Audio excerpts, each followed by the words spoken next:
The Gaethje fight alone, just the highlight reels, how many people watch those on Instagram and TikTok? And Totally. the awareness of the event of the moment was so huge. That's what I said about this White House card, by the way, is like there's nothing that could have happened that they could have written if it was written that would have made it more exciting. Right. It felt real the whole time, and the fights that happened before made it feel like anything could happen in that main event. Like, it just felt raw and real, but also storyline. Which then when UFC is at its best like that, it's like the WWE. Of course, it's not as, acrobatic. Well, it's not scripted. Exactly. Yeah. But it was a special moment.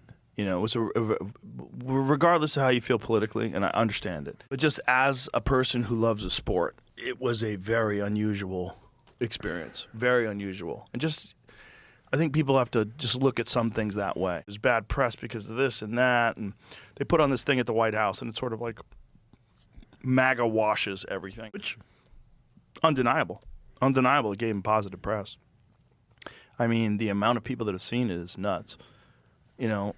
I think just on Paramount, it's something like 30-something million now. And, they were telling me that they thought it was probably 150 million people had watched it in some form. That is a nutty number, man. Yeah. And I think Dana and Hunter, they were thinking it could get to like 1 billion people see it, which is just nuts. I mean, just the Gaethje fight alone, just the highlight reels, how many people watch those on Instagram and TikTok? And Totally. the awareness of the event of the moment was so huge.